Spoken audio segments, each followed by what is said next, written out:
Oh, wait, are we putting them right here?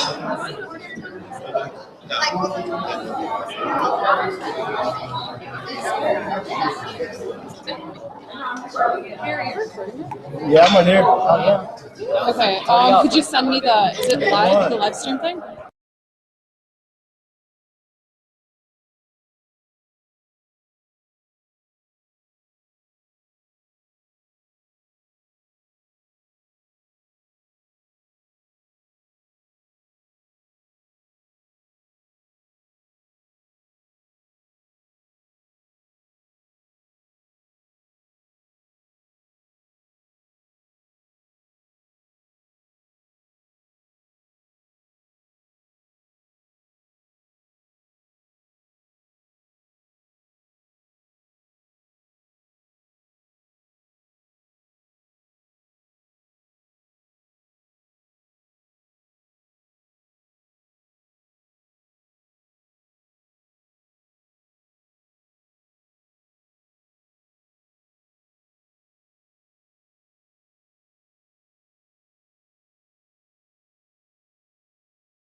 gets to have a say on this.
minutes to ensure the chance for everyone to speak. If you have already spoken, reference will then go to someone who has not, and I will call upon you after we give everyone the same chance. I will say that the floor is meant to be used as a forum for anyone to address the whole of Senate with questions, announcements, or prepared statements. Open floor is not a forum for debate among attendees. Whether or not you are debating will be left to the discretion of Cody Spoon, our acting sergeant at arms, and myself.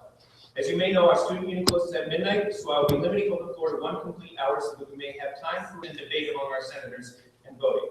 If we reach the end of this allotted time, I will allow 2 more speakers from each side to make final statements. I will not be limiting the time someone is allowed to speak, but if you are found debating, not furthering discussion, or conducting yourself discourteously, you will be asked to stop speaking, which you must comply with immediately or be removed from the proceedings. I ask that you keep in mind that there is an allotted time as a whole to open floor, and that though you have the right to speak, you do not have the right to infringe on others' ability to speak. So please be courteous at all times and keep your points as concise as possible. With that being said, it is so that we have an uneven distribution. We want to create a sense of equality, so we would like everybody the chance to speak. So we do have individuals who are out in the hallway. We do apologize about that, but we would like for those who do speak, once you have given your 2 cents, so to speak, head out to the hallway and allow someone else to come in to also speak. I will try and make this as responsibly equitable as possible. Okay? All right. As for that, Cody Spoon will be stepping down to monitor the room. Tricia Campbell-Cohen, External Affairs, on the front. We are now report. Yes, I'm sorry, I have a motion with the joint resolution to the floor. You would move to have it motion to the floor within open floor, so it's not before. So you motion within open floor that legislation to the floor today. Yes. Do we have a second? Second. Any objections? Fantastic. That is moved to the floor. Vanessa, we'll have that correct. Okay. Open floor is not open. Ben. Thank you. I just want to talk about something real quick before we discuss the rest of the agreement.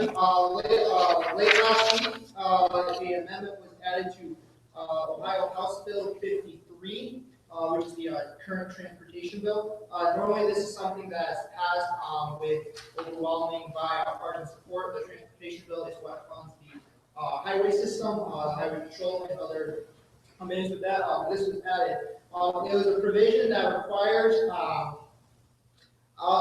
those with out-of-state driver's license and their cars registered out-of-state, if they are a resident of Ohio for more than 30 days, to register their car in Ohio to go through the registration process and to get a new driver's license in Ohio. So this provides an additional cost. In addition, this is a direct apply to students across college campuses, many of which, including the University of Toledo, do come from out of state. Part of this thing is it's also seen as a act to kind to discourage voter registration and infringe on that right because of this reason. In order to register a vote, you have to have a valid license. Under this provision, you would have to have a Ohio driver's license. What this means is people who who live out of state, say Indiana, Michigan, coming from Toledo, they come to the University of Toledo, they don't necessarily have to get a Ohio driver's license to register to vote in Toledo at their dorm restaurant. But what this means is they would have to get the Ohio license. This creates a problem because classified under law, dormitories, college dorms, other residents on college campuses do not count as permanent establishment, permanent living places. So under the law, they would not be able to register for a new driver's license under their on-campus location. Therefore, they would not be able to get a new license. Therefore, they would not be able to. Like I said, this is something that was listed at the 11th hour. It's currently on Governor Kasich's desk. There is some claims saying that there is an 80-20% chance that he might be to it. Keep this in mind that this is a direct thing, and that this is something that every student across the University of and the state of Ohio and the nation should be aware of. Thank you. Anyone else for open floor? Yes, thank you. Just announcing that the student union, which has very few members right now, we're trying to really branch out, get more members. We're getting a lot of money from the new opt-out fee that was put in place last semester. Yeah, last semester. So we're accepting applications right now, soon, and doing my, doing these, we're going to use our student refunds the first thing, we find the applications. It's really simple, but it's a really good chance to make an impact on this campus and make some connections in the Senate. That's all. Thanks. Thank you. Anyone else for open floor? Yes, Mr. Back. Please come to the center.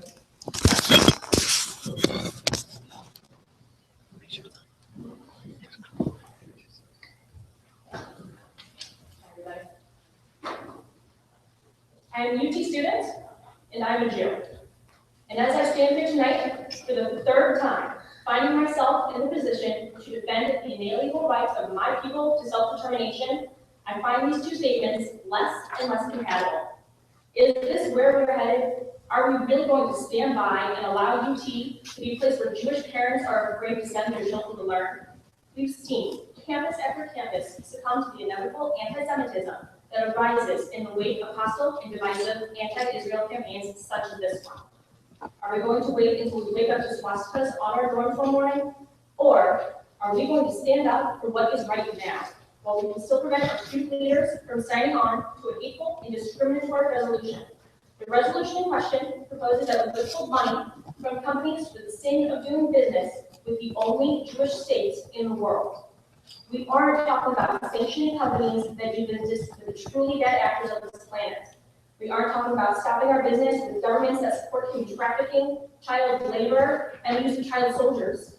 And we aren't talking about Egypt, who 9 months ago doubled the security border and displaced 2,200 Palestinian families. We are talking about divesting from companies that work with Israel. Let's be clear, that divestment is not about human rights or justice. Divestment is a part of the BDS movement plan to destroy the Jewish state through isolation and demonization. Please do not be a part of this hateful movement. Please don't allow your good intentions to be compromised with deceptive campaigns that talk about these values, but lead in its wake hate and Jewish bigotry. Thank you. Anyone else for open floor? Yes, sir.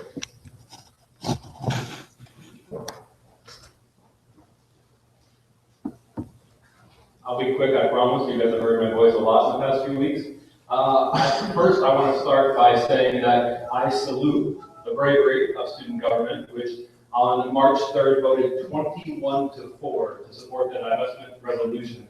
It was a landslide victory. It was one of the largest margins in our history, in this country's history. And insofar as that is the case, UT student government has put UT on the map, on the vanguard of the struggle for social justice. We were noticeably late in South Africa, divesting from South Africa, and you guys have done a fabulous job, a wonderful job, putting us on the forefront of this particular struggle. And for that, I think everyone should salute you, your courage and your bravery in doing so and voting in such an overwhelming manner. The other thing that I would like to point out is that this is no longer a resolution. Of course, what you are voting on tonight is a referendum. You all voted, most of you voted for the resolution. What you're voting on tonight is a referendum which allows the rest of the student body to vote, which is what everyone, even the opposition, has said that they wanted from the beginning. So that is what you're voting on tonight. You know, I'm sure you student government senators all know that already. You are voting on a referendum that gives the students the right to voice their opinion. That's my second point. My last point is just to say, no one in this room, I believe, supports the Egyptian military regime that's going on under Sisi. He's a huge supporter of Israel, an ally of Israel, and he's been proven to be so. So the fact that he deported lots of Palestinians and has increased the security threats and has done all sorts of nasty, nefarious things to Palestinians. Let's keep it relevant, sir. Sounds like you're going to debate. No debate. I just wanted to make that so everyone has the historical context. That's the issue, right? Is Egypt is an ally of Israel. So if you guys want to bring up a bill about supporting human rights in Egypt, that'd be great. Other than that, thank you very much. Stick to your guns. You guys are brave. We appreciate your support. The rest of the student body wants to voice their opinion on this, so let them by giving them the chance to vote on it. Thank you very much. Thank you, sir. Anyone else? Miss? Hi, my name is Rachel Fetterman. I'm here as the executive member of the board. I apologize for my voice, I'm a little sick. This issue is one that deserves to be debated on with fairness. As we look to referendum and question with clear eyes, we see that it is absurd. We are discussing the punishment of America's strongest ally in the Middle East. Pluralistic, diverse, multi-ethnic democracy, because anti-Israel exceptionists have bought into the lies of the BDS movement, whose leaders seek to influence an international conflict by pressuring, isolating, and demonizing one party until it ceases to exist. Why are these voices we are allowing to influence our student government? We are the students of today and the leaders of tomorrow. Let's educate ourselves by listening to the sober voices of our own leaders in government. Yes, we are invested in the outcome of the Israeli-Palestinian conflict. We are deeply invested in a peaceful outcome that betters the lives of Israeli and Palestinian children. But the way to do that, the way to reach a positive, peaceful outcome, is not to strangle Israel and make it impossible for Israel's democratically elected leaders to make the difficult decisions that would face conflict. It is to create the bridges that allow two sides to complicate deep-seated conflict to sit down together to negotiate a peaceful resolution to a centuries-old fight. Let's use our platform as student leaders to call for a solution that will truly make a difference. Let's use a platform to call for peace and for a two-state solution. There is no reason to single out one side or root for the nation. It will not help us, and it will not help people of the Middle East. Thank you very much. Anyone else? I apologize. I'm not, I believe she had her hand up first. Just real quick before you get started, are we at the fire code at the moment? We are, okay. So if those who have had something to say could circulate, so others that might actually have something else to say come in. We want to make sure that that we're being responsible. Fantastic, thank you, Grace. Go ahead. Hi, my name is Cassandra David. I'm both a faculty member here at UT and a student, so I transcend the traditional professor-student division, which gives me a pretty interesting perspective on the proceedings today. I personally divide my time between developing my own research, which I hope is socially responsible, and helping my students to develop their own critical reasoning skills. That is, I try to help them to learn to think better, rather than telling them what to think in particular. And I can't help but wonder how many folks in the room today who oppose divestment have empirically motivated, morally sound, and non-dogmatic reasons for their opposition. I ask this question only because my understanding is that the divestment legislation, which the student government passed by an overwhelming majority, only targets those companies known to be essentially war profiteers, not Israel in particular, or Jewish persons anywhere, and certainly not here on UT's campus. I only learned about this meeting about a half an hour ago, so unfortunately I didn't have time to prepare anything in depth, but I would like to share a few words from one of my favorite thinkers, Alice Walker, who visited Gaza in 2009. These are her words, quote, "It is shocking beyond anything I have ever experienced. And it's actually so horrible that it's basically unbelievable, even though I'm standing here and I've been walking here and I've been looking at things. It still feels like, you can never convince anyone that this is actually what is happening, what has happened to these people, and that the Israeli government has done. It will be a very difficult thing for anyone to actually believe in. So it's totally important that people come to visit and to see for themselves, because the world community that cares about peace and cares about truth and cares about justice will have to find a way to deal with this. We cannot let this go as if it's just okay, especially those of us in the United States who pay for this. And I would like to say that UT will be one of those places that is paying for this unless we make a change. Thank you. Thank you very much. Sir?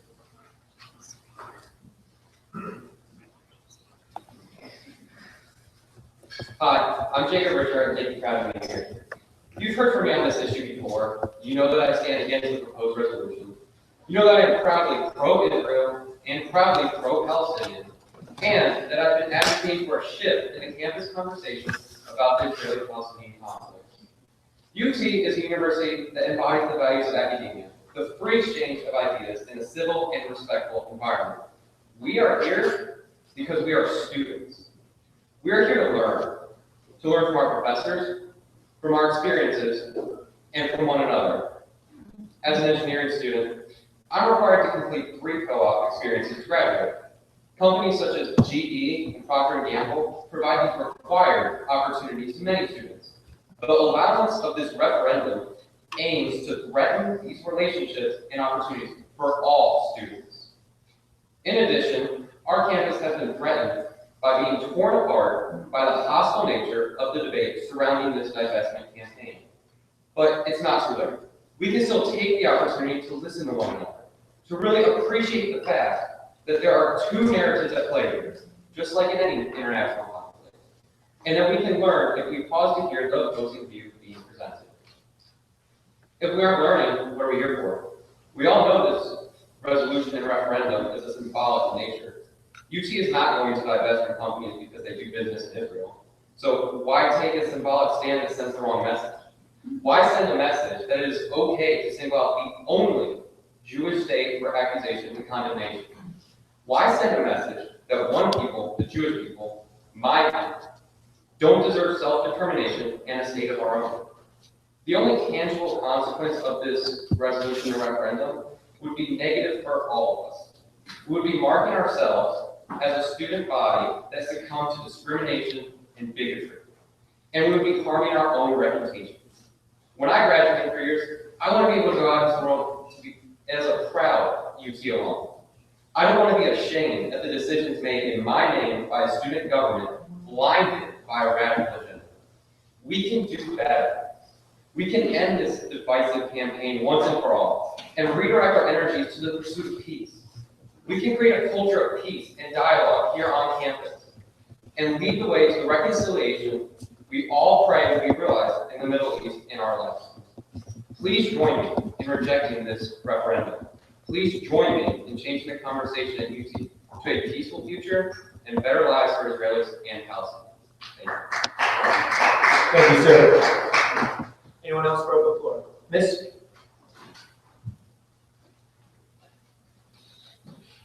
Hello. Sorry, I'm a little tall. I grew up in a Christian home which was uncritically supportive of Israel. And up until I was about 20, 21 years old, I only had one narrative with regards to Israel in my life.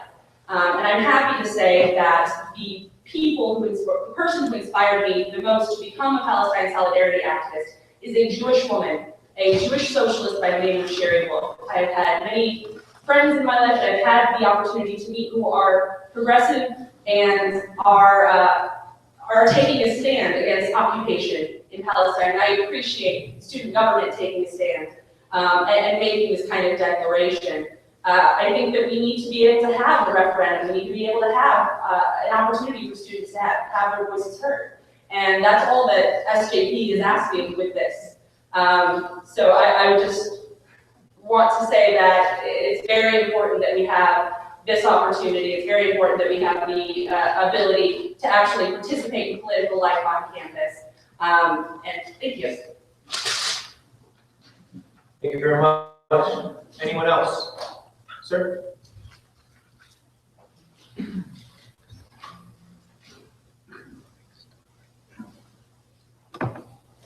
All right, I'm gonna start off by saying that I'm really nervous right now. Like, I'm freaking out, like, I don't talk for people. You're good, man. You're among friends. I'm You're among peers. I'm so sorry. Go ahead. My name is Ian Finkelstein. I'm obviously a Greek student. I'm part of the Sigma Phi fraternity. And I cannot say that I hold the view of everyone in my fraternity, but I'm gonna say this. We have an Israeli in our fraternity. We have Palestinians in our fraternity. We don't have issues. We never have issues. Why do we need to make a change to cause issues?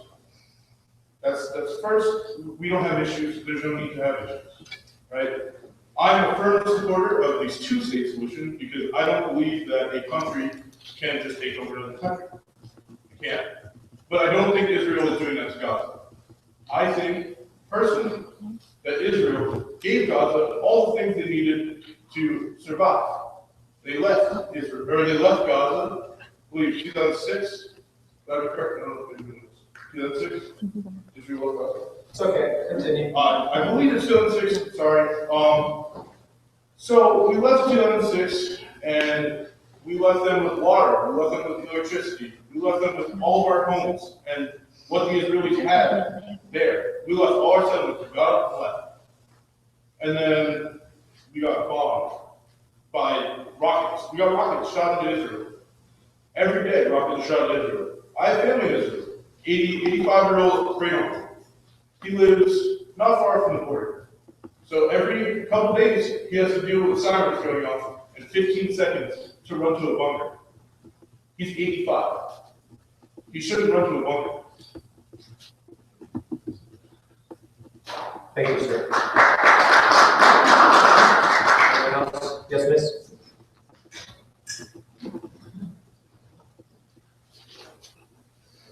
I shared your name next. I just wanted to say that I am definitely for the referendum, and I believe we all should be, because the big point of the original argument was that this was an issue that should be brought into the student body. And I don't think that every time something's a little pushy or it's a little scary that we should go away. Like, this is an issue that we need to address, the rockets. That's what we do, we come at things and we address them, and what we're doing if we decide not to do this referendum, we're running away. I don't believe that we as students and we as good people are going to create some type of conflict by voting to divest or even coming to a vote to divest from our investments in Israel. Because, I mean, let's face it, there's been more hostile arguments over shoes on this campus. It's something that matters to life. It's something that matters to women that have to have their babies by the rope. It's something that matters to my ex-boss who was a Palestinian, and he would come to work every day and tell me how his family and some of his children are left in Palestine and he can't get them out. And better yet, he can't even go back to try and at least keep them safe. This is something that we cannot run away from. I mean, if we do, what does that say about us? I wouldn't be proud to graduate from UT if I were to say that I ran away from an issue that affected somebody's life. And not even somebody, but an entire people. Everybody's talking about, oh, I wouldn't be proud to be a rocket if I started some type of adverse reaction on campus from trying to vote on divesting of my investments. But if we run away from these issues, why would you be proud to be a coward? Thank you. Yes, Sarah.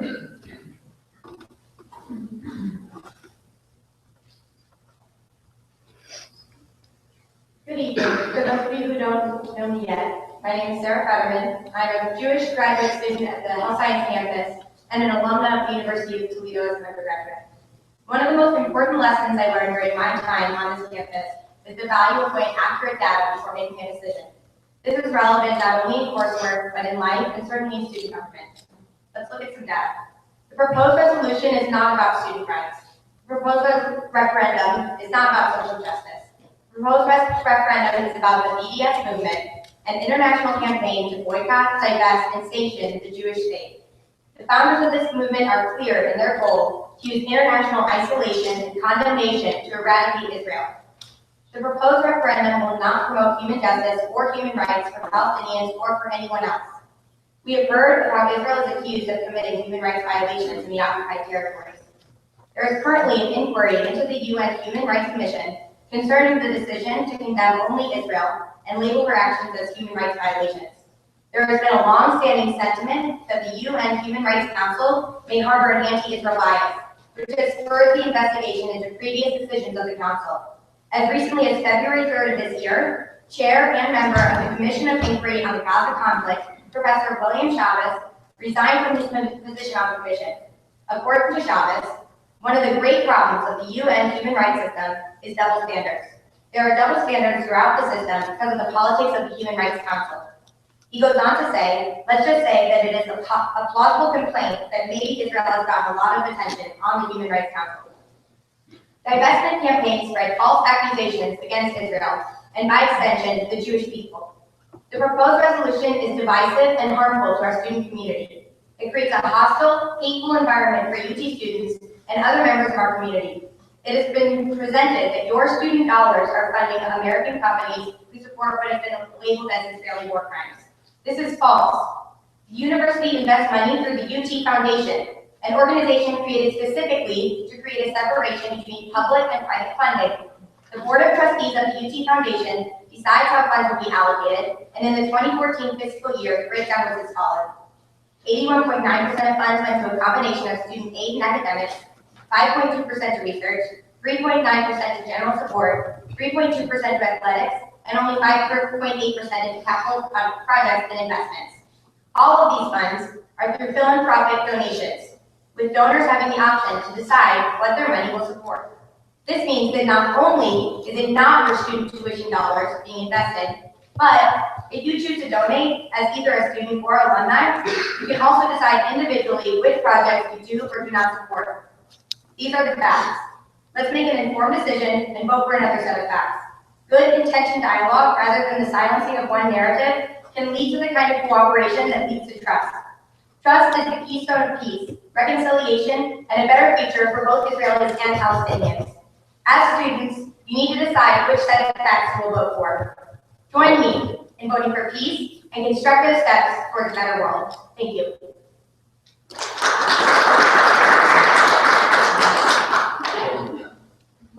Anyone else for open floor? Sir?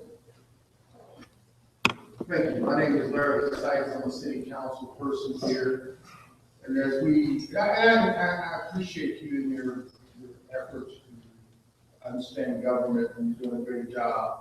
We open this meeting with the pledge of allegiance to the flag of the United States of America and to the republic for which it stands, one nation under God, liberty and justice for all.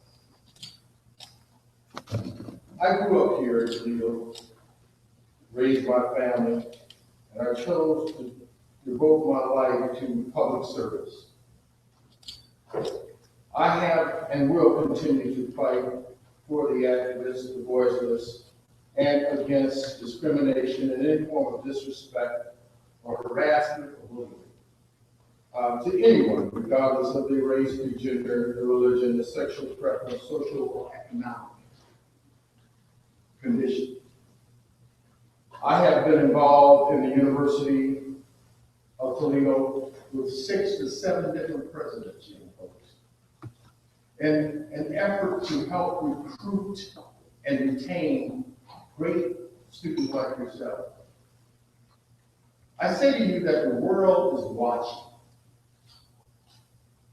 Parents want to send their children to a university where the environment is conducive to their development and it's safe and welcome for everyone.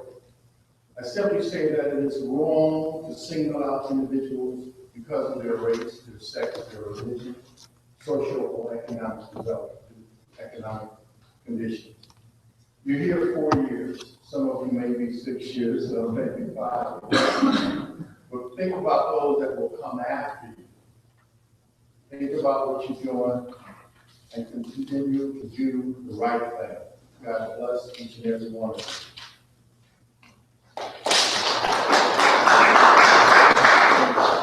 Thank you, Mr. Councilman. Anyone else for open floor? Sir?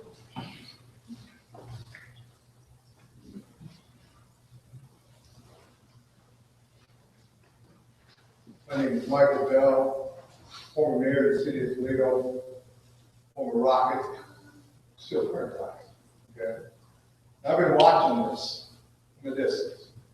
And what I will say to you is that you all sitting in this room are the future. You can sit in this room and actually have disagreements among each other and still be able to move forward. That is not the protocol of the world. The world is not able to do what you're able to do in this room. So what I would say to you is that, see, I'm the old guy. Anybody over 60 years old? You're the old guy. You guys are our future. If you start to split yourselves up at this young of an age, what is the future of the people who are growing up behind you? The idea of the approach of investment or divestment. Once you leave this room, most of those people don't care that you think are going to care. But what makes a difference is how you're able together to work forward as Rockets. Because instead of spinning the world into this room, why not take a different approach of spinning the rocket mentality into the world? You can change things because of what happens here at this university. I can tell you when I came here as a student, the diversity of this university was not what it is currently today. The idea of being able to work together was not what it is today. But I can tell you that I developed friends here on this campus. It wasn't about the religion, it wasn't about anything else, but that they cared about me and I cared about them. If you want to change the world, if you really care about what's happening here, what you need to do is keep doing this, have these discussions. Because like I said, you're doing more right now than a lot of people who you're trying to support one way or the other are doing. You can make a difference in this room. I can tell you that the relationships I started here at the University of Toledo, that if I were to carry them across the world to the people that I met here, we would still be friends and we would still be able to talk and to be able to make a difference. That's the importance of this student council. That's the importance of you all being able to meet together, to eliminate or to point at one group or another. How many times has that happened in America to where we were embarrassed about that? We have to, at some point in time, say we're going to stop that type of an attitude and behavior. And my belief is that it is in you young people that it's going to happen. It's not in old politicians, it's in young people. I sat here and I watched two people who are on opposite sides of the fence sit next to each other, next to me. And they were on opposite sides of the fence, but they were not mad at each other. They could talk. See, when people quit talking, that's when things start to happen in a bad way. That you have the ability here to continue to talk as a student government, as a rocket nation, is extremely important. So I would hope that you do not let that go. I would hope that you would figure out the value that you can sit in this room together and talk about these issues. But to make action on things that are not going to change anything in the world, what are going to cause problems for you here, I think is a big mistake. Thank you very much.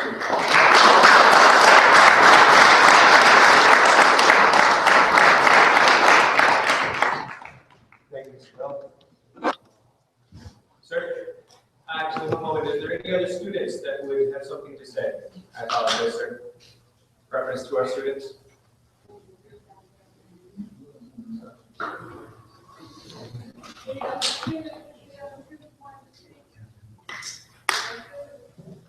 Hello, everyone. My name is Shahrazad Kapda. I am a graduate student here at the University of Toledo, and I was also born and raised in America. I'm a proud American. I would like to begin by saying that I find it a little disconcerting that our referendum or our movement is perceived to create division or create tension on campus when Students for Justice in Palestine has been active since 2011. And ever since then, we brought healthy discussion about human rights violations in Israel without tension on campus. We brought awareness to the University of Toledo by educational events, philanthropy dinners, different social activities to educate students about this issue, and there was no divisiveness, there was no tension. So I would like to propose that these claims are being substantiated as we discuss our activity on campus. This referendum is giving the student body an opportunity to vote on divestment. The vote taking place here today is about giving students that voice, and we're here today to have that discussion. So, as was mentioned before, the championing of discussion and open dialogue is happening right now. And that's what we're here for. And today we're voting on the students' rights to vote on divestment. And that's Thank you. Sir. I apologize for calling you up, but can you sit back down? No problem. I'm Pastor Brock, a local pastor in our community, also the ombudsman for Tulsa Public Schools. And we commend all of you awesome young people for doing what you're doing today, being so diverse in your intelligence and your thinking. This is an awesome university, and you all have so many different nationalities. And I hate to see you sitting on the sidelines watching and having a 16-year-old daughter at St. Ursula at this time, wanting to come to UT and having to walk into this, knowing that you are just great young people who carry the future. Don't be divided by hatred. Don't allow the sidelines to dictate your direction. You all are our future presidents, our future governors, our future mayors, our future councilmen, our future presidents of the University of Toledo. You have so much wisdom. Don't let violence and hatred divide your direction by allowing you to think on such a negative state. We urge you all to love and have compassion and have concern for your fellow brother or sister, no matter what their religion is. We urge us today to support Israel, support our brothers and sisters in that area, support each other by the way we conduct ourselves, treat each other. You all are special. Believe me when I tell you today, don't let anybody tell you anything less. You all are very, very special. If you just touch your ear and tell I'm special, you guys are so special. Believe me tonight. I say it, I believe it, I know it from the bottom of my heart. And I know that God is shining and smiling upon you right now. Thank you. God bless you.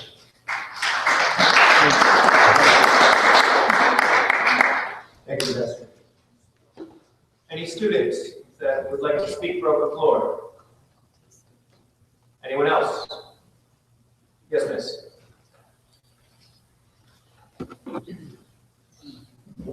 My name is Sue Ann Hochberg. I work at the University of Toledo, and both of my kids went here. And I am here, it's my distinct pleasure and honor to read a letter to you, senators, that was written by a distinguished community leader. And I will do that now and then submit it for you for the record. Thank you. Dear student senators, I regret I cannot be here in person to speak out. I'm in New York City on business, but want to express my concern regarding the referendum proposed by UT Divest and BDS, singling out Israel for divestment and attacking 5 companies, including Procter & Gamble. While I am not a UT alumnus, my wife earned 2 degrees from the university and has just completed serving 9 years as a trustee of the university. And we both are actively engaged with the university and the university community in multiple ways, including my working with the university on economic development matters while serving in leadership positions on the boards of the Toledo-Lucas County Port Authority and the Regional Growth Partnership. My wife and I are also members of the Corpus Christi University Parish, and in that context have particularly appreciated the interfaith collaborations amongst the Catholic, Protestant, Jewish, and Muslim communities. The university should be welcoming for all nationalities and religions and embrace robust dialogue, respecting and engaging positively the interchange of ideas and experience. What UT Divest and BDS propose is contrary to that spirit and is purposefully divisive. It is wrong and hypocritical to single out Israel among all nations, and especially when there are competing different and principled viewpoints about what is in play, and all the more so when asked to do so by utterly partisan and closed-minded parties. It is harmful to the university and the community at large to vilify businesses, especially Procter & Gamble, one of the largest employers in Ohio. It is important for the university and Northwest Ohio to be known as a place where businesses are welcome and are a great place from which to be hired. Your referendum preamble singles out Rolls-Royce, General Electric, Hewlett-Packard, Procter & Gamble, and CNEX as complicit in human rights violations. There is no basis for that whatsoever. These are 5 companies admired around the world. The university should be inviting them to form research partnerships and hire its graduates. It should not be condemning them on baseless charges.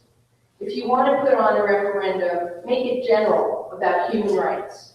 Do not single out Israel. Affirm the university as an open-minded community that respects all nationalities and religions. The University of Toledo is a great institution. This proposed referendum is baseless, divisive, and tells the business community that this is not a welcome campus. Do not pass it. Please, please do not let yourself be a tool for someone else's self-serving agenda. Very truly yours, Thomas W. Palmer.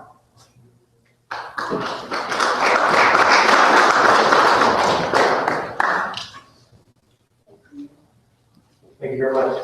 I'm going to allow 30 seconds right now for anyone with a phone to please shut it off or put it on vibrate so that we don't have to hear it during the meeting. Thanks.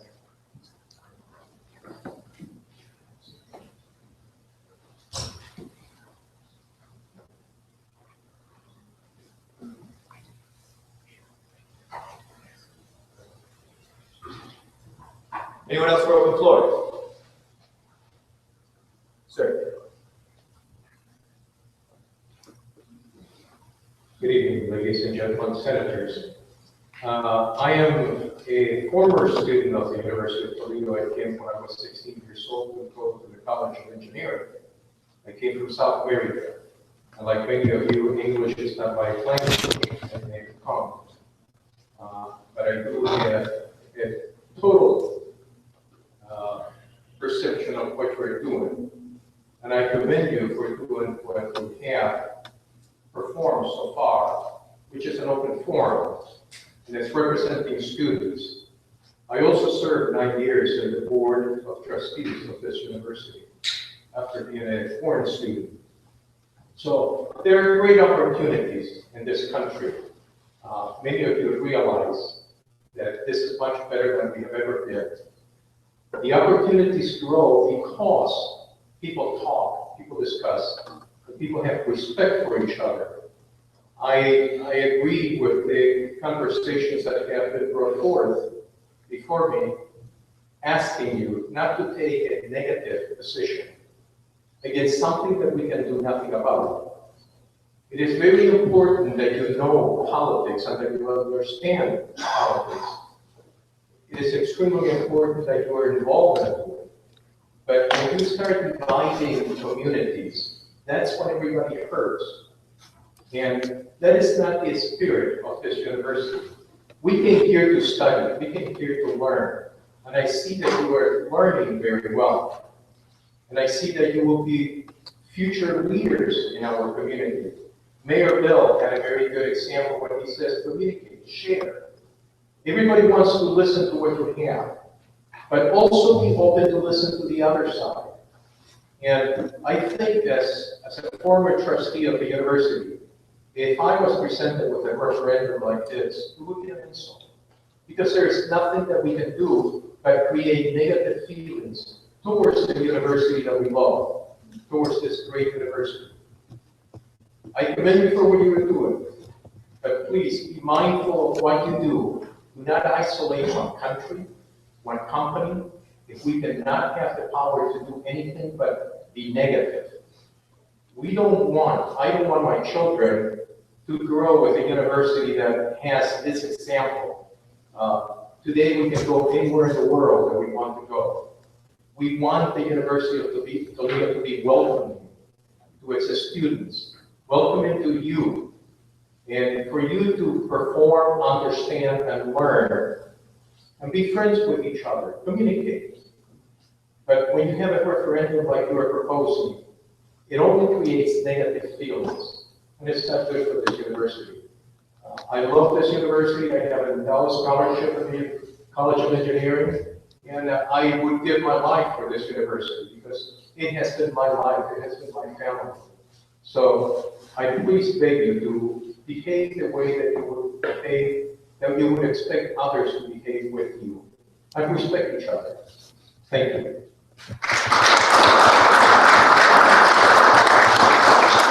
Thank you very much, sir. Are there any students that would like to speak from the floor? We will have to go around and have others speak before we can call on someone a second time. She has spoken once. I'm going to defer to others for now. Yes, miss. I believe that you had your hand up first.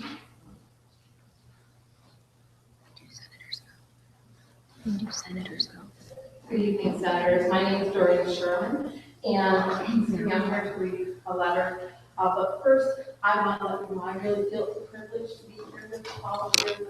I know this has been a very emotional issue for everyone in this room, students and others that are here as well. I'm a parent of a student at the university, and I'm really glad that my child is able to participate in all of this. And I just echo what the others that have spoken before me have said about that it's great that you are taking an interest in all of this. But I do want to read a letter from Tina Skelton-Wozniak, President of Lucas County Commissioners. Dear student senators, it is my understanding that the University of Toledo Student Senate intends to consider a resolution this evening asking the Board of Trustees to divest in certain companies. I respectfully urge the members of the Student Senate to instead make a true call for international justice this evening. Our community is working hard to be open to everyone from around the world, to be a welcoming community for people of all faiths, ethnicities, and national origins. I urge you to consider a serious conversation about human rights for everyone, rather than singling out one nation. Respectfully, Tina Skelton-Wozniak, Lucas County Commissioner.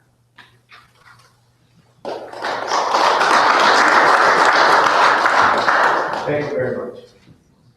Anyone else for the floor? Okay. Sir.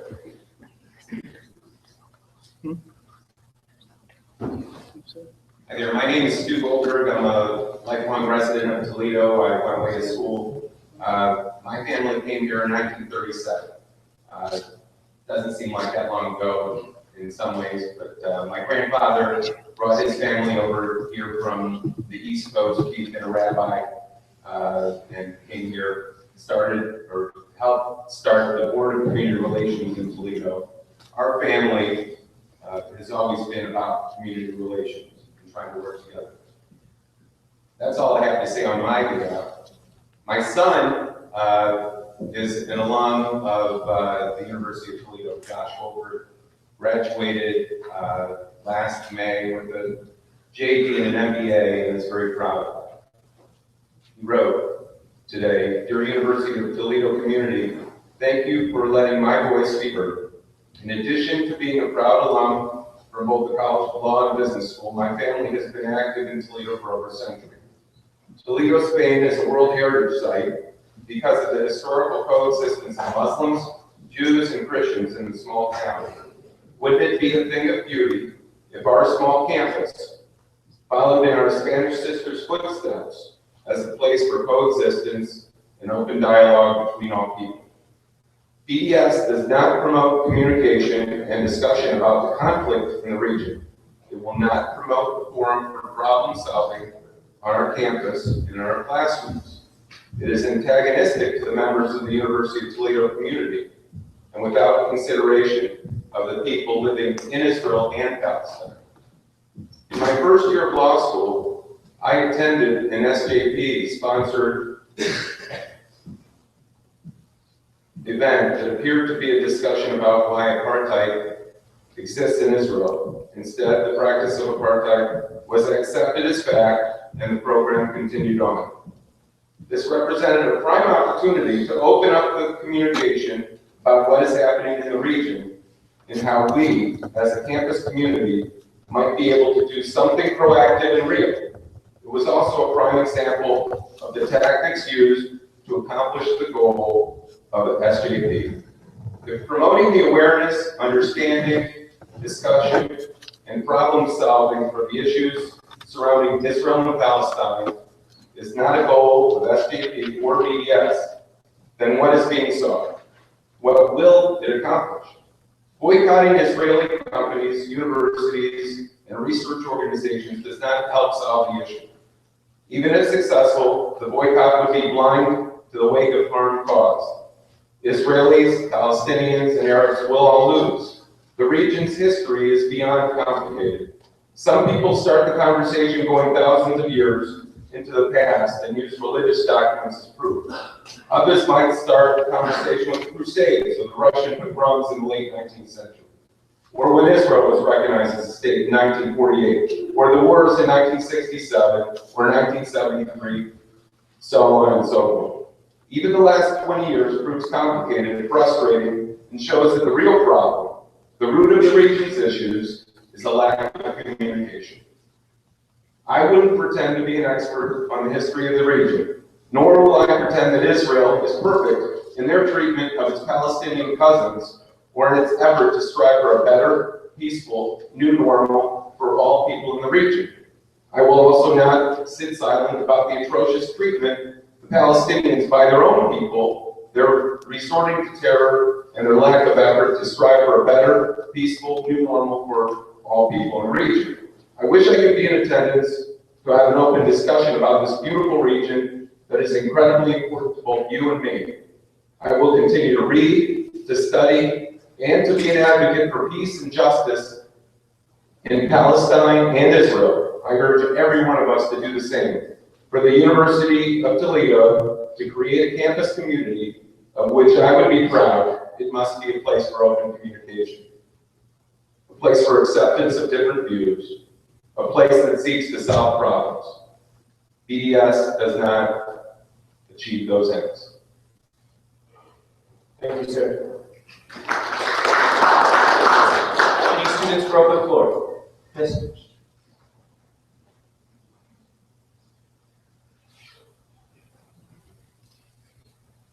Hi again. Apologize for having to come up to you guys another time, but I would like to share with you all. And I'd like to point out that throughout this evening, you all have heard the argument stating, don't single out Israel. Don't single out Israel. Don't single out Israel. I can't even count how many times I've heard that tonight. Ms. Please do not debate what was already said. Well, I would just like to point out that that was also an argument made within the context of the anti-apartheid movement in South Africa. In a 1989 op-ed for the Christian Science Monitor, a University of South Africa lecturer scolded the divestment movement. The divestment movement against the racist government of South Africa. She scolded the movement for, quote, singling out her country and, quote, the violation of human rights is the norm rather than the exception in most of Africa's 42 black rule states. So basically, she's making the case for discrediting the divestment movement on the basis that it singles out South Africa. When we look back at the anti-apartheid movement in South Africa, we realize that it was the right thing to do. And right now, these arguments are being presented again. And I would just like to point out that it's history repeating itself again. Don't be on the wrong side of history. Thank you. Miss, I am going to count that as debate, and I am going to make sure that you cannot speak until everyone has spoken. You will be made to wait till the very end. Sir.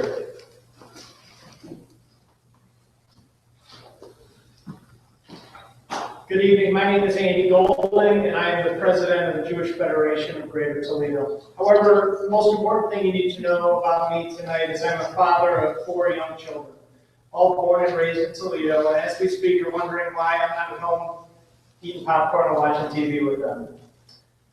Why have I and many members of my Jewish community come to campus tonight?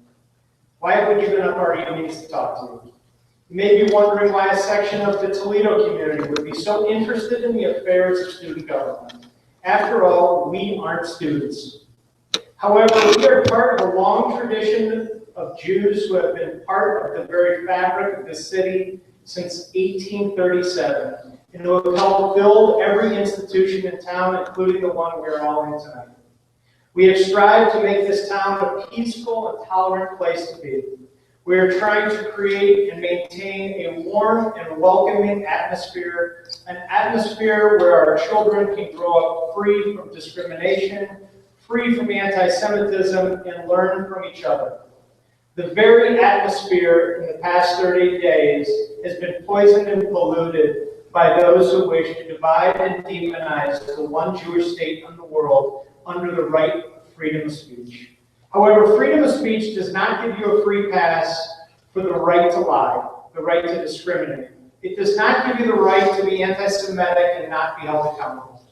What you have heard from the students tonight is how your decision in previous meetings has negatively affected their lives here at UT.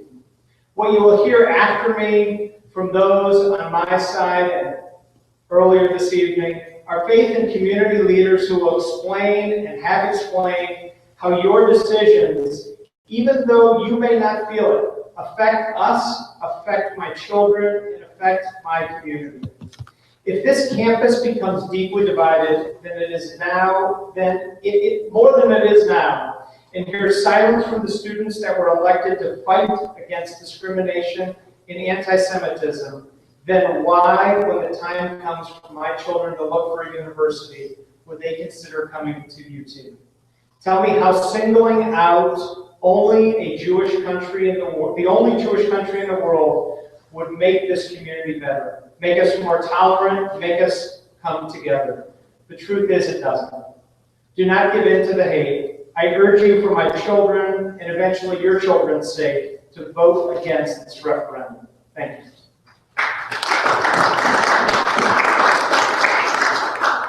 Thank you, sir.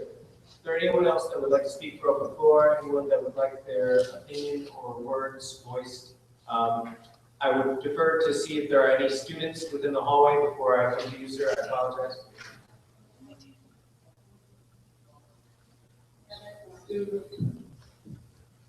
There is one. Please have them join us.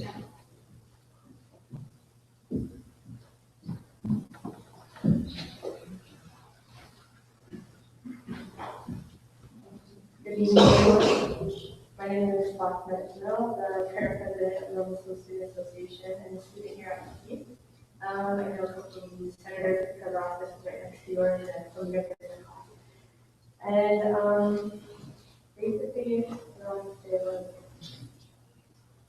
one of the missions of the Muslim Student Association is to have an open dialogue with all students on campus. We've participated very closely with the Center of Religious Understanding. We participated in countless interfaith dialogues on and off campus. And this past 2 weeks, we had a Islam Awareness Week on campus, trying to show to raise awareness and to take away many misconceptions students on campus may have about Islam. And one of our events during the week was even an interfaith dialogue, including people from various religious backgrounds.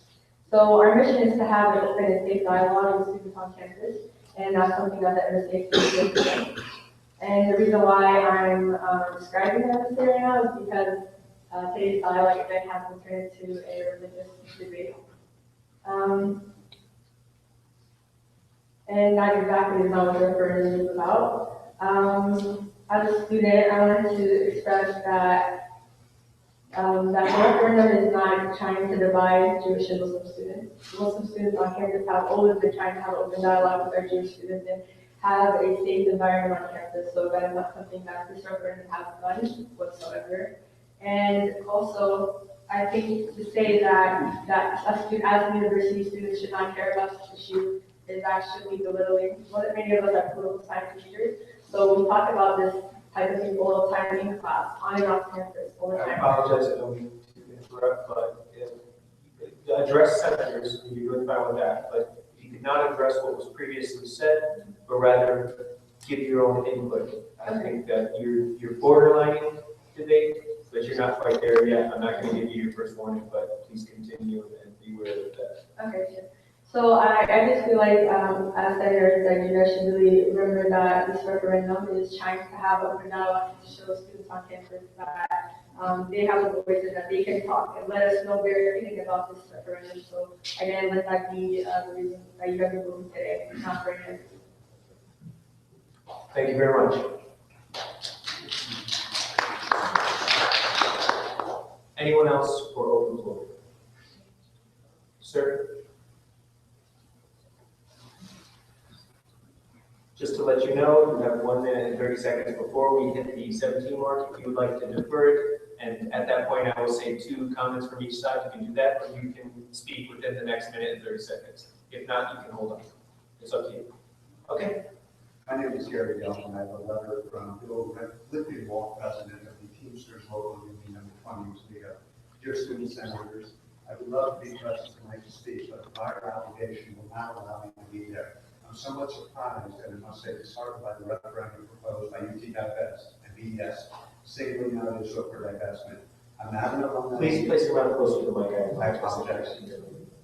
I'm not an alumni of the University of Toledo, but I'm very proud of our hometown university, which in my opinion is one of the best schools in the country.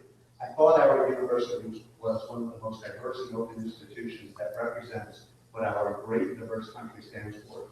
Embracing diversity and learning from the differences that all religions and nations can offer. That is what makes our country great.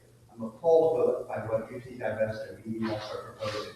Our brothers and sisters from Israel are and always have been proponents of embracing diversity and equality. History has shown that the nation of Israel has learned that lesson and been the victims of racial intolerance. This small country lives in the midst of many who feel they don't have the right to exist or should be wiped from existence. This is wrong and hateful. Israel and the United States have always been wonderful allies and still are. There are many in this world. I apologize to interrupt, sir, but that would be time. That is 1 complete hour for open floor. If you'd like to say anything, bring that up to discussion.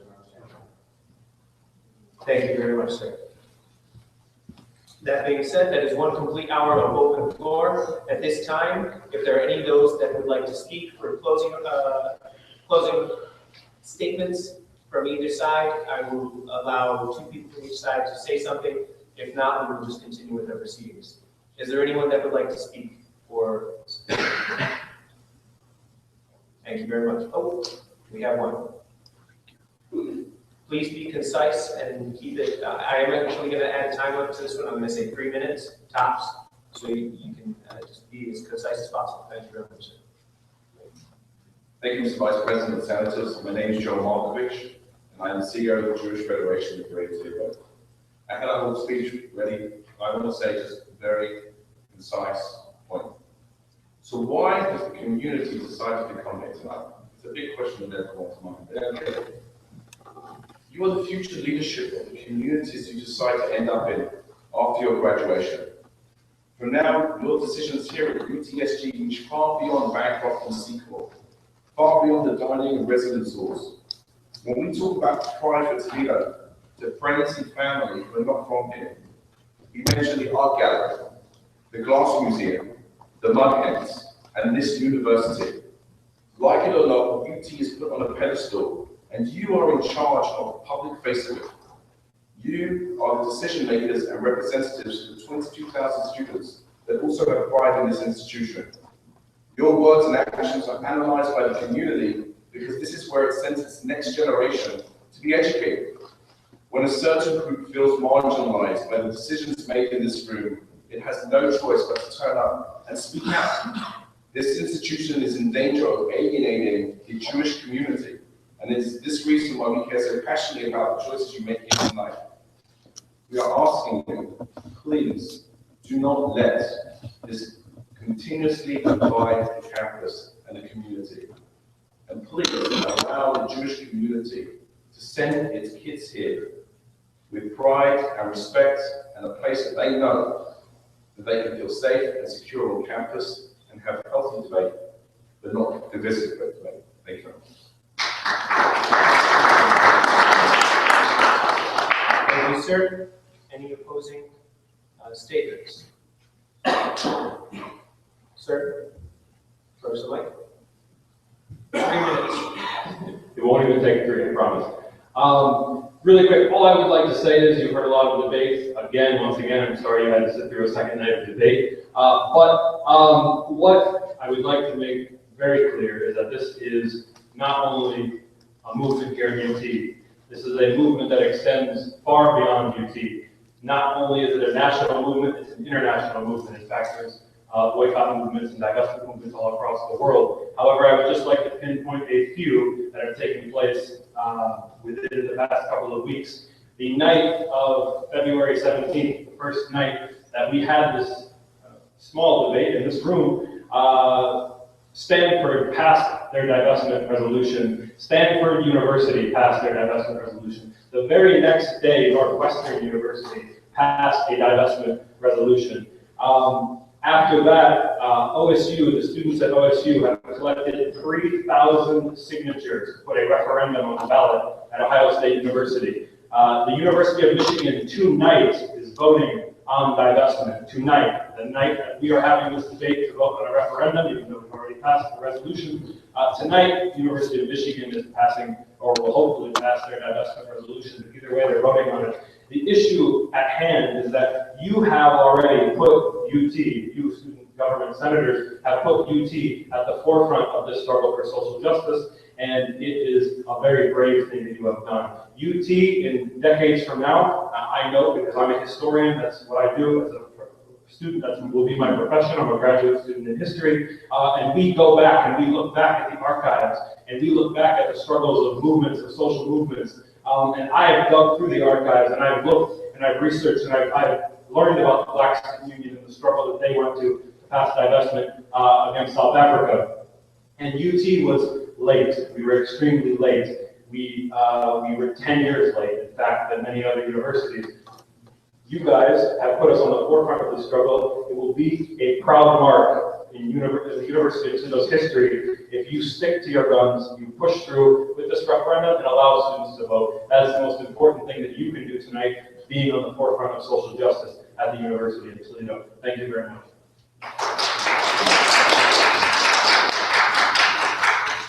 Thank you very much. With that, do we have anyone else? Okay, I'm going to close open floor at this time, and we will move on to appointments. Yes, sir. Ben first. I would like to make a motion to move the debate over the referendum to now before the appointments of the rest of student government. Do we have a second? Second.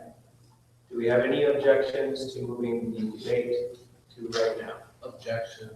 Yes, sir. I tried that earlier this semester and I was actually ridiculed and actually withheld from a position because I tried such a motion.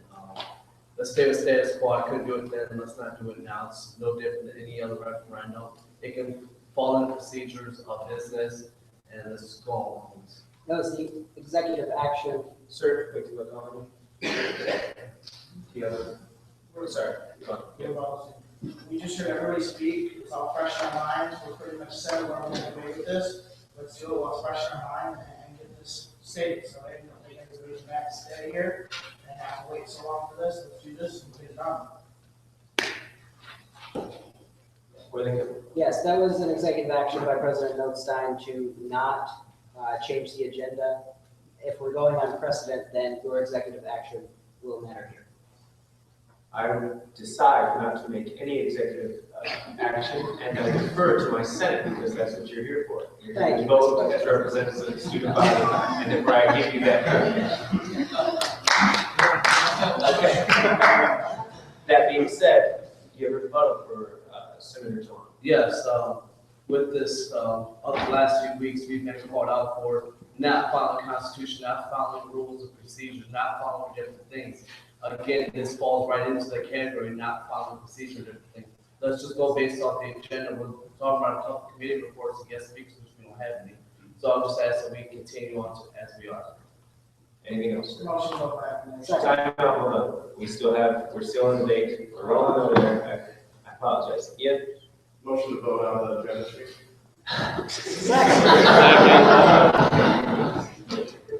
Do we have a second? Second, by show of hands. Do we have any objections to vote? Okay. Oh, never mind, no. We are doing by acclamation first because all those in favor of moving the debate on the referendum and the voting, am I correct? To before appointments, say aye. Aye. All those opposed? Nay. We brought forward. This debate? No, sir. Just one moment. We have to bring up the legislation. It is an old business after the farewell reception.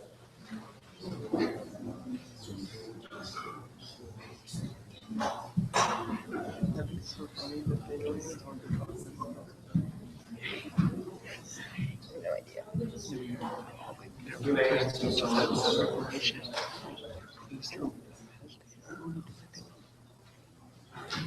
Shall the University of Toledo student body call upon the Board of Trustees and the University of Toledo Foundation to withdraw its investments in entities complicit in the I Israeli? apologize to interrupt, but please start with their referendum name, number, and allow her to start before you start making those kinds of motions, please. As students of the University of Toledo, we strongly oppose the Objection. We have an objection, she continues.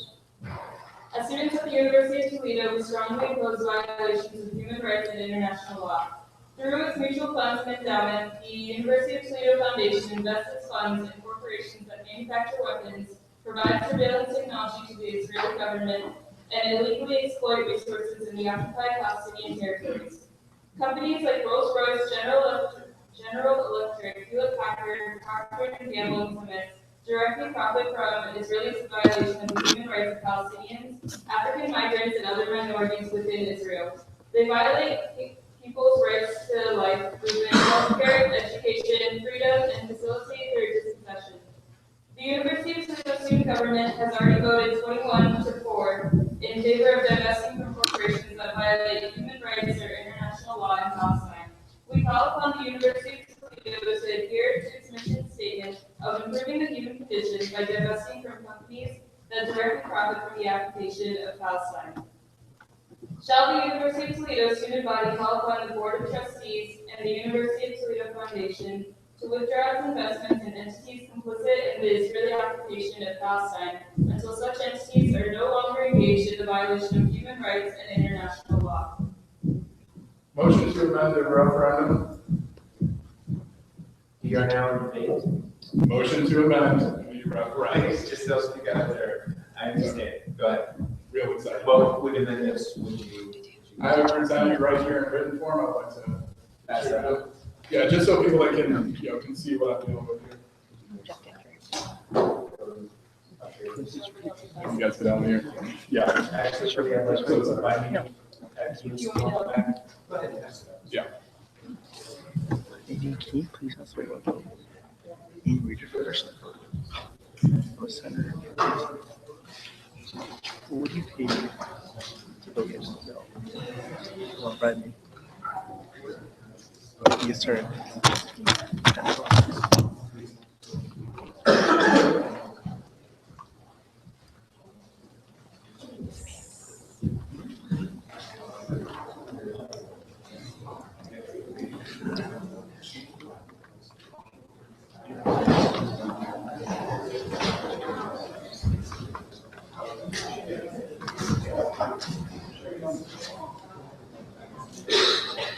Before we actually even go into that motion, I have one executive order, and I'm going to ask if there are any questions for the author as it stands right now.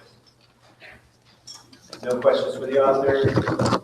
Debate, motion to amend. You have the floor, sir. Great, thank you, Mr. Vice President. Hi, everyone. Here we go. So I move that the referendum be amended as follows. First, strike the first two paragraphs. Insert the following words at the start of the referendum in a separate paragraph before the word shall. The University of Toledo and its foundation should not be involved in investing in companies that are materially, directly, and clearly complicit in violations of human rights and international law, as defined by United States law. Accordingly, we submit this referendum for students to voice their support for this policy. In the third paragraph, line 3, after the word entities, strike the words that are complicit in the Israeli occupation of Palestine until such entities are no longer engaged in the violation of human rights and international law. So, the referendum would then read as follows. The University of Toledo and its foundation should not be involved in investing in entities that are materially, directly, and clearly complicit in the violations of human rights and international law as defined by the United States law. Accordingly, we submit this referendum for students to voice their support for this policy. Shall the University of Toledo student body call upon the Board of Trustees and the University of Toledo Foundation to withdraw these investments in entities that are materially, directly, and complicit in the violation of human rights and international law as defined by the United States law. Thank you very much, sir. You did not want to read your wise statement, or you would just like to give that to our senators as reference? Well, I would like to go ahead and read it. I have the time, so that is perfectly fine. Please read it. Okay. And if somebody could move this thing up, that would be great. Hey guys, how you doing? Thank you so much. I want to go over here so I can see all of you guys. So I know it's kind of a late night, and it's going to be even longer after this, so try to make this as good as possible. So, as students of the University of Toledo, we vigorously oppose the violation of human rights. Over the past couple of weeks, this seems to be the only thing that we can remember now. The belief that we are better humans because we stand for the human rights is why we take the issue of divestment so seriously. However, the referendum or the amendment proposed addresses the issue of human rights by naming certain companies and a specific country, but it misses a greater opportunity. The opportunity to stand up against human rights violators with a clear voice, and done so in a way that can be used in the future. So, tonight, I will ask for your vote to pass this amendment that is proposed based upon the fact that it does not limit itself to only one political belief, and it provides a clear set of values for the future. I won't look around the UTSD office, and it's pretty apparent that we're all pretty much different people. We belong to different political beliefs. And to our credit, the plurality of our beliefs does not hinder us, but rather it frees us to experience views outside of our own. The referendum as it stands is flawed because it does the opposite. It is flawed because it is based upon one specific political belief. It mainly focuses its attention on one country, the State of Israel. This is where the problem arises. Clearly, the referendum is based upon one political belief that Israel itself has violated human rights. This is purely a subjective point of view that can be disputed by none. The University of Toledo should not dictate foreign policy and leave the condemnation of foreign states to the United States federal government. The proposed amendment, which is read to you, allows us not to focus on one political ideology, but rather a set of values in which we all agree. Now, over this past semester, I've had the pleasure of getting to know all of you guys. Please hold space here, turn it up, so I'm sorry. in the back or outside can hear you. I believe everybody's kind of listening in, so. Sorry, guys, I'd like to move with my hand. Yeah, I've gotten to know you guys pretty well. And believe it or not, I've come to know that all of us are kind and compassionate people whose only goal is really to help those who are more unfortunate than themselves. I know that most of us only wish to settle this matter in the most peaceful way possible and to move on to other student issues. Now, the unfortunate reality is that this issue of divesting from companies that violate human rights will never completely go away. To believe that we are the only ones to ever examine our moral principles over divestment is foolish. Just as our past student senators had to face the atrocities of apartheid almost 30 years ago, and we ourselves had to face the dilemma of investment from these same companies, our future student government members will inevitably face this same issue. To leave them without a clear set of values that can be used as the cornerstone for all future questions of this matter is irresponsible. The amendment clearly states that we do not support companies that directly violate human rights regardless of the country. This is a set of values on which all further investing questions can be measured upon. This is our chance to leave a legacy. Now, I know some of you are wondering, with the passing of this amendment, won't we forget the immediate issues that we raised during the divestment resolution? Say no. No, we won't. In fact, we have turned it from what many would call a hypocritical biased attack against Israel and the Jewish people into a principle that everyone can support, that the University of Toledo should stand for human rights everywhere. So, my fellow senators, my friends, I ask you now to... Wait, let me ask, I'm just going to explain this to you. Sure. Subsidiary motions. Yes. Like a motion to amend. Yes. You must motion to amend. Yes. Then you explain why you motion to amend. Right. Then we receive the second, and then we get to hear your ask. Okay? So, do we have a second on the motion that was just presented? Second the motion. So, sir. Objection.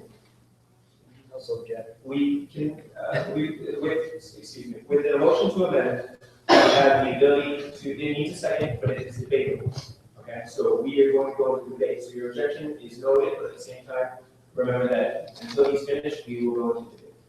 All right? Sir. Thank you, Mr. Vice President.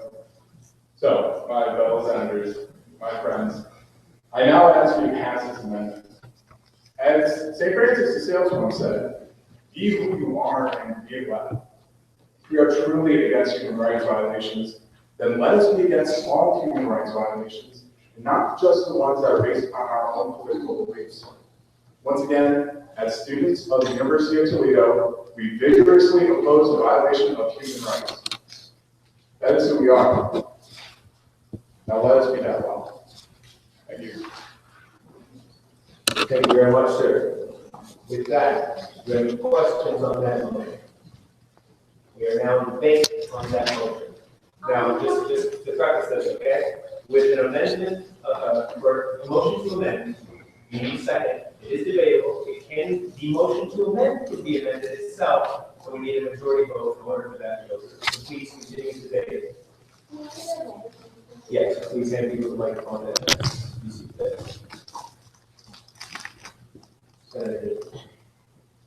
Hi, guys. So the first problem with this amendment is that it takes the first two paragraphs.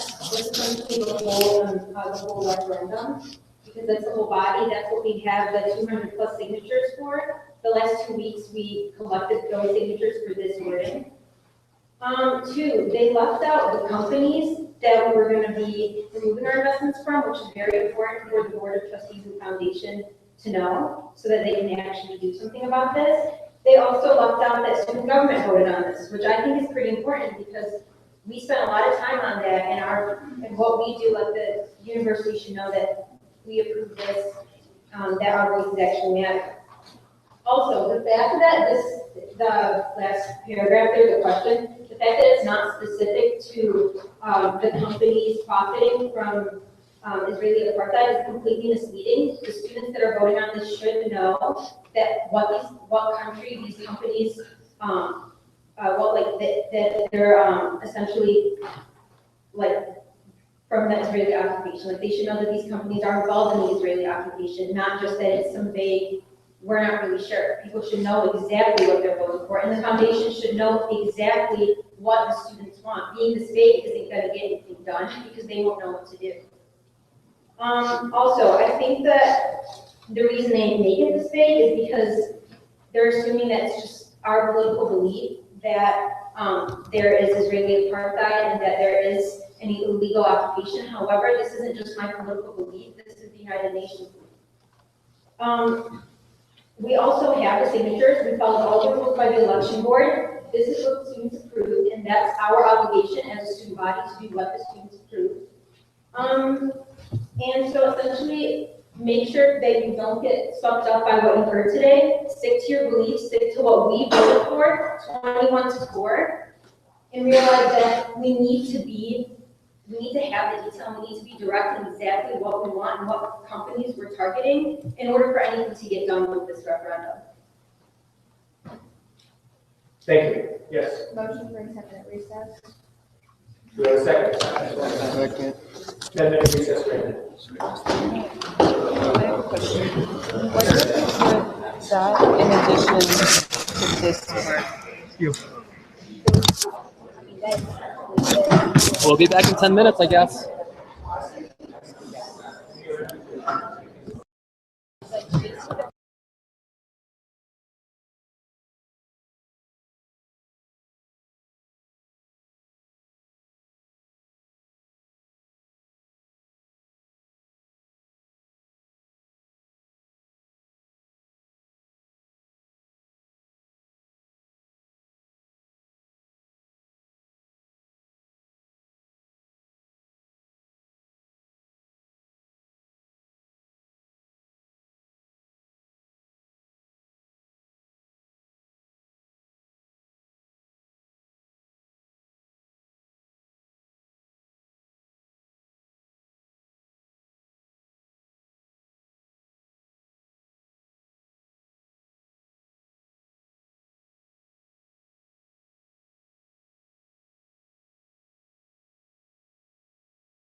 he would like, and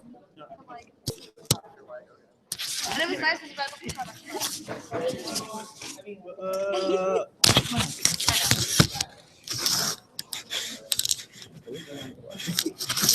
They were. Huh?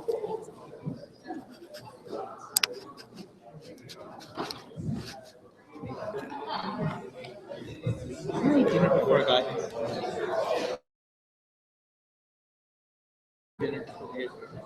Deal?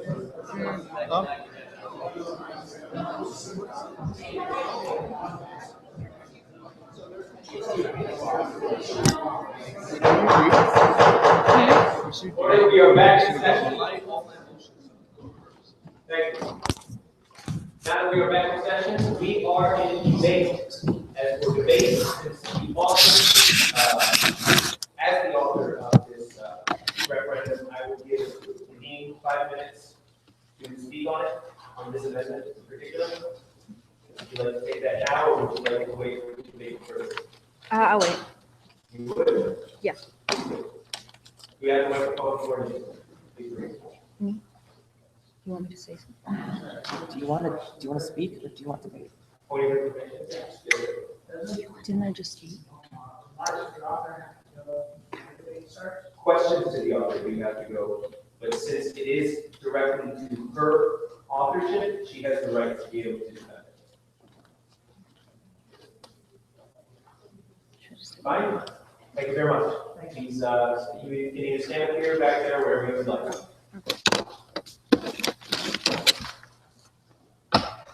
I mean, pretty much like I said before, this is direct, it's detailed, it's not vague, it's something the Board of Trustees can consider. It's something that over 200 students signed on in the last week. Just please really consider this. We looked at it last week, nobody brought up any real problems with it. We voted to support divestment, we knew what it was about. So again, if anyone has any issues, please bring it up, but there shouldn't be any issue with how it stands right now.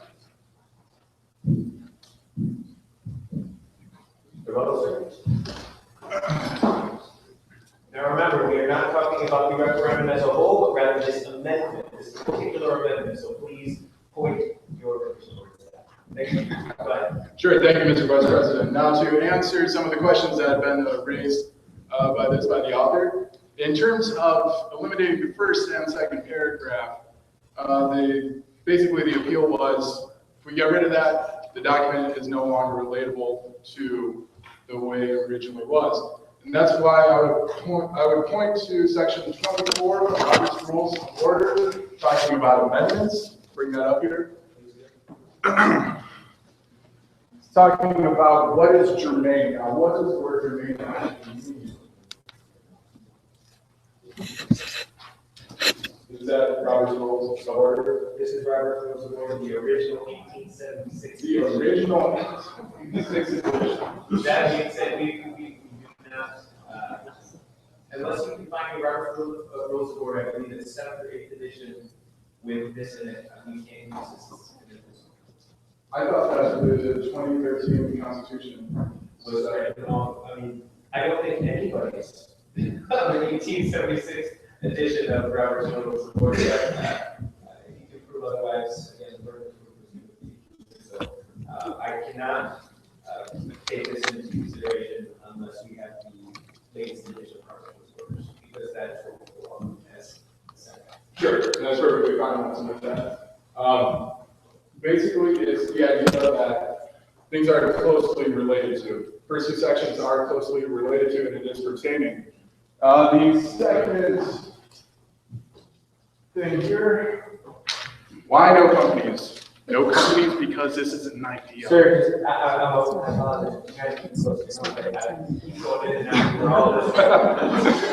Right. No, I like it, man. I was a teacher, all right? No, the reason why there's no company is because this is not an attack on a certain company. It's not an attack on a nation. This is an idea. It's a promise to a future generation that we will be better because of our ideas, that if you violate human rights, we will not stand with you. even if you're friend or foe. That's why there are no companies listed. Also, the question was raised, why did we include the 21-4, landslide victory? How are the students going to know? Well, we voted on that a couple of weeks ago. It was in IC. Pretty sure everyone knew how it went. That's why we didn't include it. Yes, thank you. Thank you. Rebuttal? Okay, so another reason why we're not going to vote on his proposition for this, the amendment to the referendum is because he wants to present the Board of Trustees with an idea, but why would the Board of Trustees want anything to do with an idea? They obviously need something that pertains to them directly, which means we present them with the companies. We say that we're looking at these investments, otherwise it's not relevant to them. So what he's bringing up is not even relevant to the Board of Trustees. Also, the 21-4 vote, he said everybody knows about it. A lot of people I know don't read the IC, and also I don't think every member of the Board of Trustees and essentially people who are going to be looking at this, I don't think any of them read the IC. They may not be aware of this. Thank you. Motion to vote by acclamation. I think it knows the big. Don't have anything, so we will take a motion to approve by acclamation. Yes. That's what I heard. Is there a second? Any objections? Object? Motion to vote on the amendment by show of hands. Objection. We need a second before you can object, sir. Second. Object. Okay. It dies. Motion to vote by roll call. Is there a second? We shouldn't do roll calls. We gotta come up with one. Listen, gentlemen, please do not speak out of turn. We are in debate. Where are they? Again, not on the referendum. It's just on the amendment. Continue. I have a whole thing for the rest. Okay, so I would say that this is not student government's decision. We already passed our decision, and our decision included this amendment as I proposed it during the resolution debate. Okay, so the amendment is to specify to only human rights violations. It's the duty of student government to pursue that part over the course of time.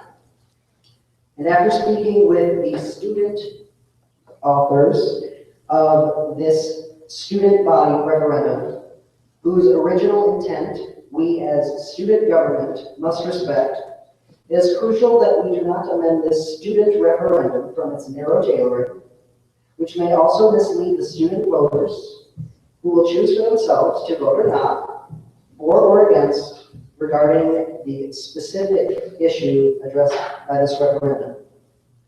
As the president of this university and the president of the Board of Trustees have publicly decided against student government's broad and specific push, let the students try this specific push. Any other debate on the amendment? Motion to vote by show of hands. Do I have a second? Second. Do we have any objections? Okay, all those in favor of changing the referendum and amending it to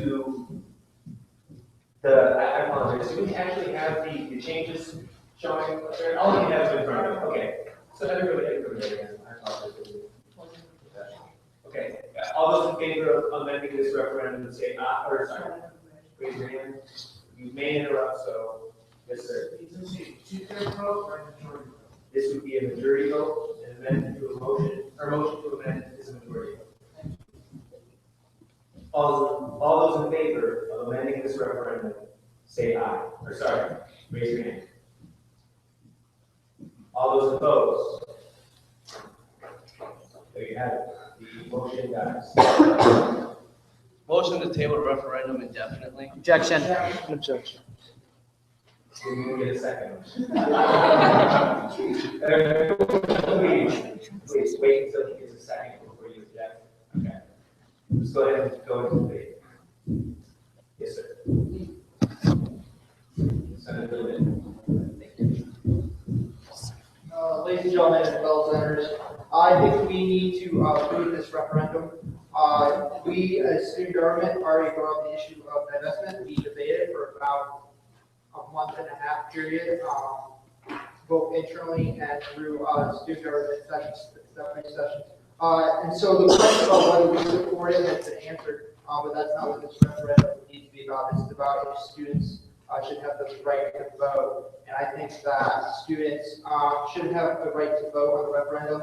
They had gone through the process, and they need to get the signatures.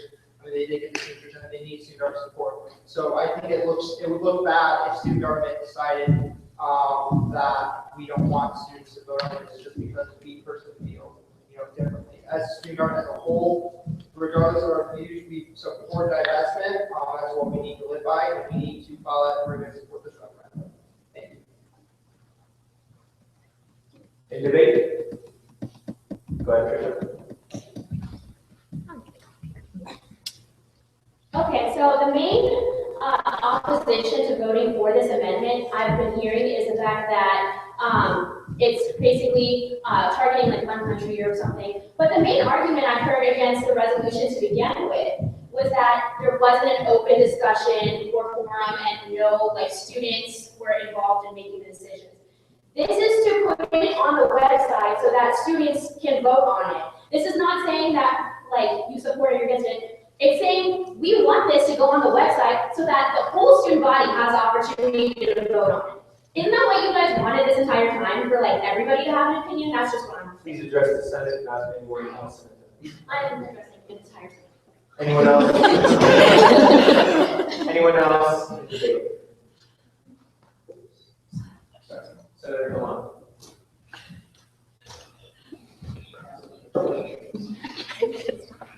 Okay, I guess my biggest opposition to this whole thing is that, and I wish this had gotten said weeks ago, and I'm kind of disappointed waiting until tonight.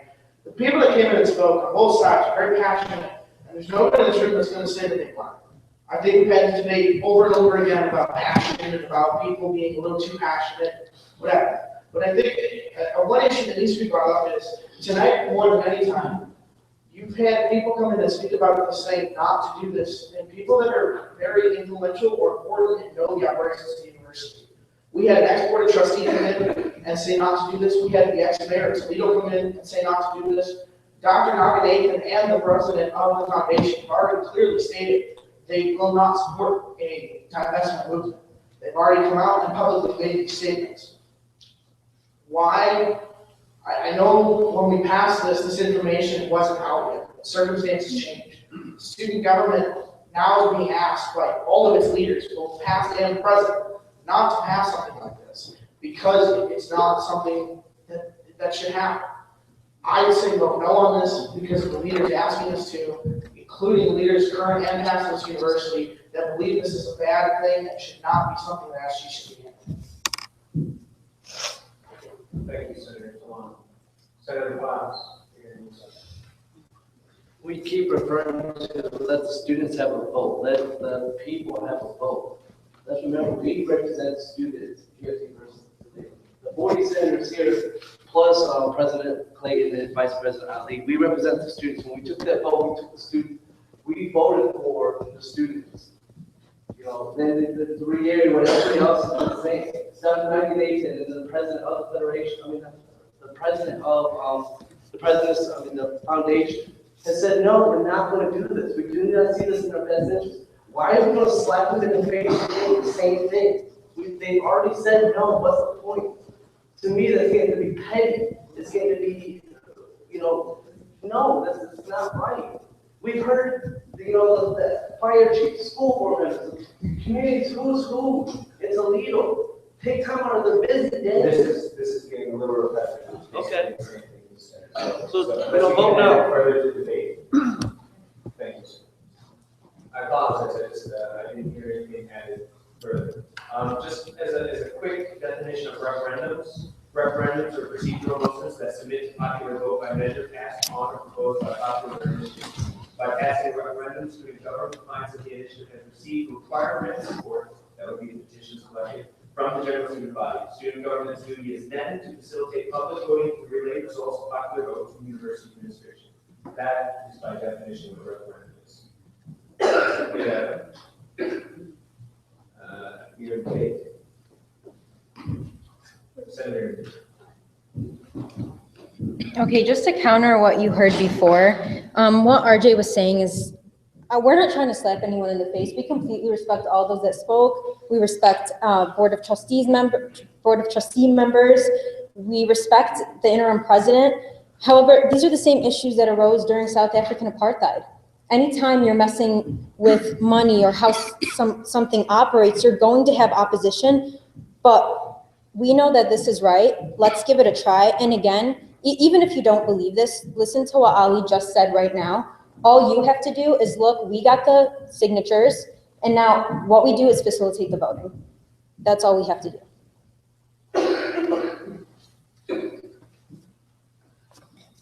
We are in debate. Senator Worthington. Please speak clearly. Yes. First, I would like to thank Toledo's current and former public officials and University of Toledo students for attending. And from their words, I apologize for the mirage that is displayed, that this is separating the students instead of giving them a chance to voice their civil opinion on a very important issue. Now I speak to you as Senator, so I'm a member of the election board, so I will remain publicly neutral until the passage or failure. I'll cast my own vote anonymously. But as a member of the election board and as external affairs, I feel it is my duty to give the students at least one democratic issue to vote on in this election season. Not only in the spirit of competition, but in the hope of creating a spirit of involvement and active student body. Our pride in our community, as one patron said earlier, and more importantly, our pride in the students as it stands, must urge our belief in their ability to make informed decisions and behave with responsibility and coexist, no matter the outcome. As I've already said, student government has already made their decision on this issue, and the duty of student government is to have the student voice heard, and it would be backwards and a little asinine to block that. To files, we voted for the students as representatives, and the powers that be did not listen to us. To Senator Talon, we should be becoming our own leaders of the students now, not adhering to a group of individuals, which is most always deaf to our opinion. And with that, I would like to ask the Senate to hurry up and vote on this and vote yes. Thank you, Senator Worthington. Do we have any rebuttal for those he's directly addressed, or do we have any? Motion to vote by acclamation. Please wait till I finish. He doesn't have a second. Okay, you're in debate. Do we have a second? Any objections? Sorry, was that a second, not within it from the Senate? He is. Thank you. Okay. We have the objections. Okay, all those in favor of this referendum passing, raise your hand. All those opposed? I believe the referendum passes. I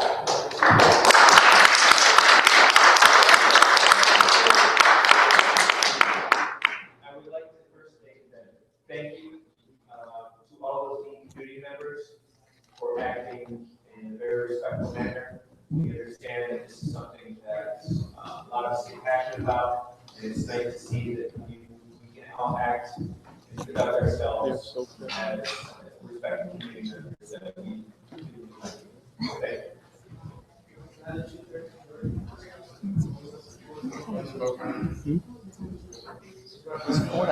do apologize. We actually have to go back to voting on that one. That did need to be a 2/3 majority. I do apologize. It requires 2/3 and a 2/3 majority vote in order to pass. We will recount those ballots with Cody. With those who are in favor, please keep your hand high. Cody, please count those.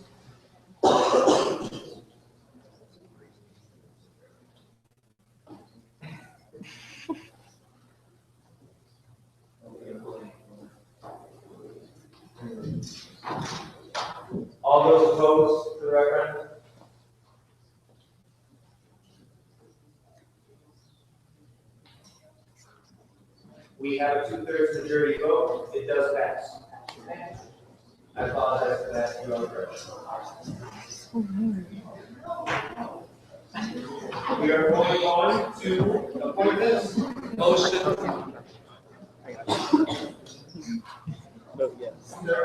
Motion to move the Higher Education Act to the table right now as 10 TV. UT 10 TV right now, she does have a deadline.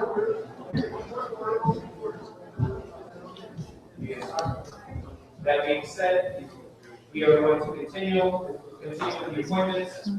For those of you needing, please exit quietly. We are in appointments. Is anyone here to be appointed as senator or as SC? No. You're on to reports.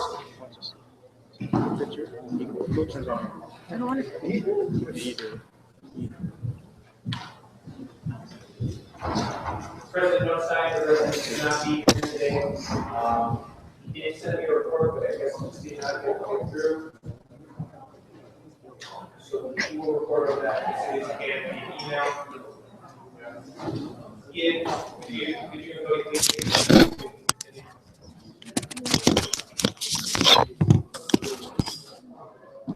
Vice President's report.